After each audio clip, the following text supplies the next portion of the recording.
Why are men mad? Yo, this is my first YouTube reaction, and it's an honor that I'm going to be reacting to the Brotherman podcast. These are like a group of very fine young gentlemen from Nigeria, and I would have loved to be on the panel, but since I can't be on the panel, I'm just going to be giving my opinions and yeah, following through. Yeah, let's see how that goes. Let's hop right in and let's do this. Brother man. Yeah. Let's give a round of applause to ourselves. You know what I'm saying? You know what I'm saying? Okay. All right. So, yeah, we want to blow people. So, every episode, for like the first 3 episodes, we'll all say our names. So, at least you can get to know us. If you see us in the streets and everything, you know, you can say, hi, yo, what's happening? You can tell who is who. My name is David, and we're going to go around the room and just introduce everybody. So, my name is David. My name is Bobuade. Yeah. I am too. My name is Ronti. All right, cool. So we have everybody here. Almost straight to it. Thank you guys again for tuning in and everything. But our topic for today is very, very simple. Why are men mad? Guy, are you menting? Are you all right? Why are guys crazy? And I know that this is like it's a thing that everybody wants to. Even guys have these questions. You know, why do we act the way we do? And in essence, that's just what we're saying. That's what we're asking, and that's what we'll be chopping up today. So we're going to get into it. You guys should leave comments down below, contribute to whatever we're discussing. And if you have any other thing to add, please add. Feel free. This is like a free place for all of us. So guys, why are men mad? What's even like the first thing that comes to your head when you hear that question? For me, when I think of madness, whenever I see mad people on the road, you know there's some kind of pressure that made them become mad. So when I'm thinking of why are men mad? I'm thinking of... Or maybe somebody did them jazz. Do you understand? Something. All right, so for the people that don't understand, right, because my audience is definitely going to be mixed based on the algorithm and how it recommends things to people. So if you're in a foreign or overseas country, right, there's this thing in Nigeria where there are some crazy people that they are mad people, they are crazy people, they've lost their minds. And so they roam the streets and everything. So that's what this guy is referring to. So yeah. Something was pressed somewhere. There was pressure somewhere. So I'm thinking of what was the pressure that was applied on the guy. Yeah. That made the guy mad. Mm-hmm.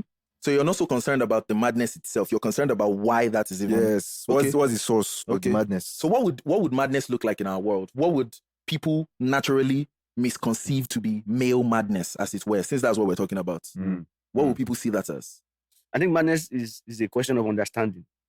I think most mad people are getting to a point where they didn't understand them again. I think before you can run out as a madman on the street for real, nobody understands you anymore, and you don't even care about people understanding you. Yeah. So I think it's really understanding that creates this madness. But there's a method to the madness, and I think that's what we're going to really break down in this discussion, because this madness didn't just come about, like you said. So there's a method to this madness, and if it's pressure can either break you or build diamonds. So we're ready to stand as men, but there's some madness inside there, and we need to recognize this madness that is in most men or all men. Yeah, well, when I hear madness, I see it from I like to see it from 2 angles. One is the anger that men feel towards the things that are happening in our society today. Nigeria is a fucked up country. And we're Nigerian. I'm proud of my country, but I'm sorry to say the shit that's happening, that's going down, it is enough to make anyone go crazy. So there's the madness that we're infected with by the environment. But there's also the other side of it, which is for us to face the challenges that we have, we need some element of madness in us. Yeah. Every man needs some element of madness. How do you stand out? How do you survive? How are you different from the other man, the man beside you? It's hard. It's from your madness. I feel you. Greatness. No great man was ever great without some element of madness in them. If you check all the great men in history, there's a bit of craziness. Yeah.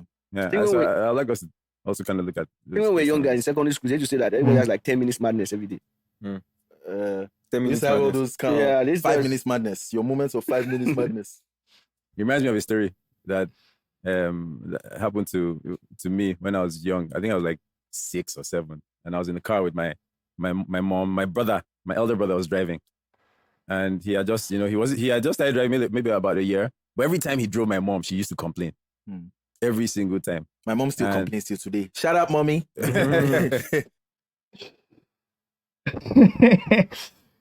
Shout out, mom. That's if you get to see this. But yo, there's this thing with mothers, and when their children are driving, they're complaining. I don't know why. I don't know what is there, but it's like, yo, I'm not trying to. I'm not trying to die. So I'm also not trying to kill you, right? And there's this thing where, first of all, when you start driving, you won't drive as fast, and they'll be like, drive move faster now, la la la. Because I remember when I was learning, my mom was like, oh, this car is not moving, and I'm like, okay. And then when I got better at driving, the next thing I'm hearing is, slow down, nobody is chasing you, bro. And I'm like, yo. But yeah, that was just like a quick detour. But yeah, let's get back to it. My mom is passed, so God rest her soul. But yeah, I'll still talk about her. Yeah. And so this day, we were driving out, and my mom started tapping his head, knocking his head. Why are you driving like this? My brother just got mad. Like, come, mom, this is enough. Right in the middle of the road, she just stopped and got out of the car and left the keys. Man, drive yourself home. My mom, she couldn't believe it. She was shocked. Yeah, that was his own display of madness. It was like, nah, I'm free. He just, to me, it was just kind of showing madness through that freedom. Before we came on the podcast, we were listening to this song, wow, wow. As you were talking about the story, that's just what came to my head. As he came out of the car, wow, wow. Well, madness, like me, I always say that men are very misunderstood. And then we live in a generation that everything that makes us men is being attacked. In short, we have a prefix, or what will you call it, Englishishians in the house. We have a prefix to our masculinity, and that is toxic. So masculinity now is toxic. And I just think it has to do with how men are very misunderstood. The things that make us men, our stoicism, our strength, our aggression, I think those things are very important in the world that we live in. We have more ladies getting into school, tertiary education, university, colleges than men. And then you have almost 2 times to 3 times the number of women graduating college than men. Do you understand? There's something about now, what he's saying could, because I don't know if we have this stat in Nigeria like this, but in general, it's another thing is when we observe stuff, right? Intuitively, first of all, in Nigeria, it seems to be that there are more females than males.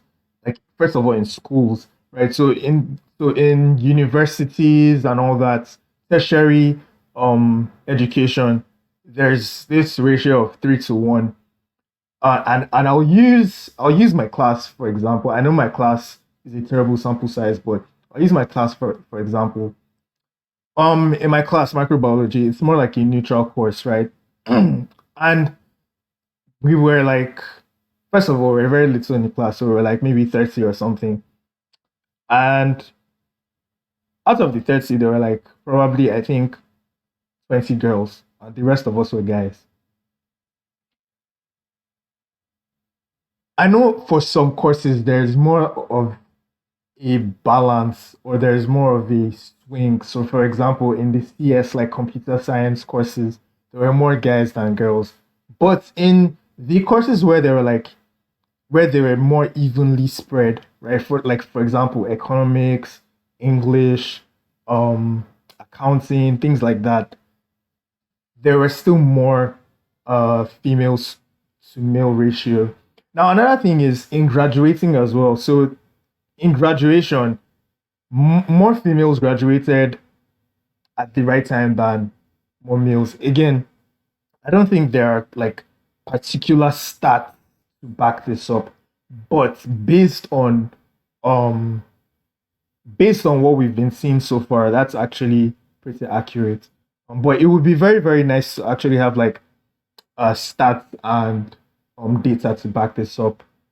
Another thing that I know about Nigeria is that we're not like very we're not very good at we're not very good at tabling certain things, right? So that would also be like a hindrance. But I think eventually we're going to get there. Eventually we're going to like be more um versed with documentation and stuff like that. But I just felt like pointing that out. So yeah. The way that we've gotten to as a society that keeps men unwilling to push for something new, to push for something stronger, to push for something better than what anyone in your lineage has ever done. There's like this inertia. So, guys are afraid to ask ladies out on dates. They're afraid to take charge in their homes. They don't even know what to do. You get, and it is constantly being attacked. You go online and just say anything about a man. Just talk about what men need, for example, what men desire, what men find valuable, and you're going to get hit with the but women too. But there's always going to be that comeback Like that it's a competition. sort of invalidates what you have said as a man. And thank God for platforms like this. We're not scared to actually talk about what we feel and what we know to be true. Because we're not just filtering everything we're saying through our feelings. We're filtering it through true life experiences and what we know to be true. Unfortunately, most men, we do not account for the average man. The average man does not have a platform like this and is unwilling to talk. He doesn't want to say anything. And so we die with our dreams. All right, so another thing I would like to point out. So when he said most men don't like they wouldn't want to talk out, like the average man wouldn't want to talk out, wouldn't like to like say anything. I feel there are two factors to that. The first thing is, or rather three, because I'm actually spitballing. I haven't like watched this before, so I'm just giving my opinions as they come. So the first thing that comes to mind is one. Again, it's like the whole idea of men are supposed to be stoic. We don't really talk about our problems and blah blah blah. So there's actually no outlet per se, apart from if you talk to your guys or if you have like an understanding spouse or understanding partner that you can actually talk to and open up to. But there is a caveat to some of those things. For example, you can't talk to your guys all the time about everything, right? You can't talk to your spouse and your partner all the time about everything. So what happens when you can't do that, right? That's one. Two, there's also this thing about the average man. For example, I'll take myself as an average guy. So there's also this thing about you don't you don't necessarily have time, or you don't necessarily feel like you have that time to like settle down and start talking about it and blah blah blah blah blah. And I feel like these days people are making out time to do that. They're making out time to talk about some certain things. They're making out time to talk about their problems. They're also looking for on platforms where they can talk about their problems and express themselves. And then finally, I think it's also a thing of, will people really care if I talk about my problems? So there's something worse than sharing your problem and then people attacking you for it, right? I feel like it's worse when you share your problem to people and you hope for some solution or you hope for some reaction, at least to to let you know that okay, you're being heard, you're being seen, and then someone just and then you share the problem and then it's like no one says anything about it, no one reacts, no one takes it as anything reasonable, and so you just um by the time you do that once or twice, you're like, oh, people don't give two fucks about what I'm saying, so why am I sharing? I might as well keep it to myself. So yeah, I feel like those are like issues that men face, like the average man faces in general. Die with our wisdom and we die with our experience. And even worse, that's why we have the kind of generation we have. That generation died with all their wisdom. So our generation is very confused. You get? So, and like Murati said, there is a certain level of madness that you need to survive in this life. I lost my dad when I was 12 years old. I've known Bo since I was maybe 13 years old. So he knows me for the most parts of my life to know how hard life was after my father died, especially for my family. And how at, say maybe 17, 18, 19, when I needed a father, I had to be a dad to my younger ones. So people close to me, they know this story. And I know just how dogged and stubborn and, crazy I've had to be sitting down here today. Because if you don't, thank God, the name of our podcast is Brother Man Asylum. I would have been in an actual asylum. Do you understand what I'm saying? So you need that madness. You need that doggedness. And I truly believe that men do not have a safe space to talk about what they truly find valuable. And even when they do say it, they're ashamed for it. Let's talk about those things that men are shamed for. I think even just talking about our feelings. I've had this conversation with a couple of people about men's feelings versus women's feelings. Some people are even surprised that men even have feelings.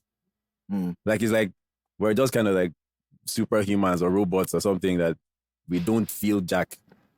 So when we do come out and, we're vulnerable with how we feel, in different matters, maybe it's relationship, maybe it's the pressure of work, finances. There are a lot of men, they're walking around when they're going to get their next paycheck. They don't have a clue how they're going to feed, all those kind of things, all those pressures we have to bear. When we do talk about it, we're seen as weak. So I think those are some of those kind of conversations are things that. And again, that's exactly what I was trying to point out before.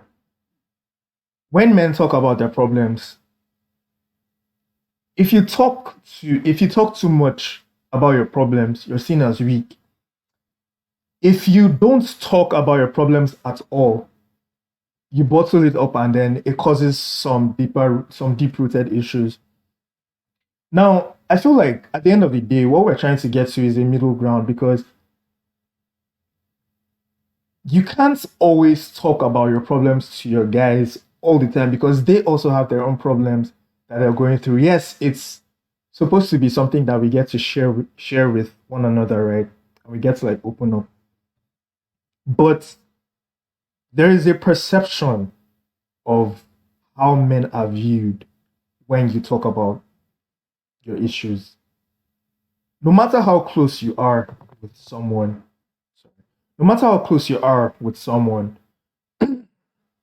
there's a limit to how much they can take. Apart from your family members, even your family members, there's a limit to how much they can take. There's a limit to how much complaints. There's like a complaint counter, an unspoken complaint counter that human beings have, right? Maybe the threshold between you and your family, or between families, would be different than threshold between friends, and different than the threshold between like maybe your partners or acquaintances and stuff like that. Even your colleagues that are close to you. If you complain too much, right? Yes, the job is annoying for everyone, but if you now become overbearing, or if you complain more than everyone else, they'll see you as that guy that complains, and then it becomes a problem, right? So it becomes a problem for you, because when you now genuinely have an issue, people will be like, this one's just complaining, right? So, yeah. But so far, they're speaking facts. Men have to suppress. Yeah. And if you suppress something for so long, it becomes, it tends to now turn into passive aggression.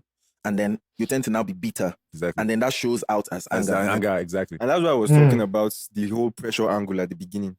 Because there's always something that causes the quote-unquote madness. So even as a young man now, I'm in my 20s, I'm not going to tell people my real age. But even as a young man now, I know the pressures that I and my friends in this age group go through. It mostly just has to do with trying to build our own financial stability, trying to avoid SACPA as much as possible, trying to take a fine babe out on a nice date. Those are the... All right, again, for my non-Nigerian audiences, SACPA is just being poor, being broke. So yeah, that's basically it. Yeah, I think I'll just call it a reaction for now. and I would go through the whole thing, watch it, and enjoy it without like, because this is like a 50-minute video. I'm not going to do the whole thing.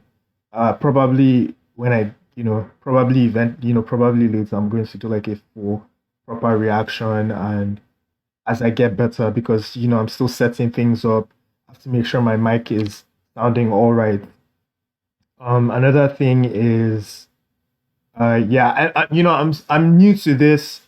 I'm starting out as they are starting out, so yeah, I really love the idea. I'm going to watch the full video, and um, what I'm going to do is I'm going to watch it and then take out clips, maybe like 5-minute clips where I'm going to react and talk about some certain topics that were covered, so that it's not just one long ass stream or long ass video.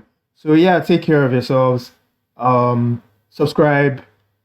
What else do the normal people on YouTube do? Yeah, just enjoy yourself with the whole thing. So yeah, peace.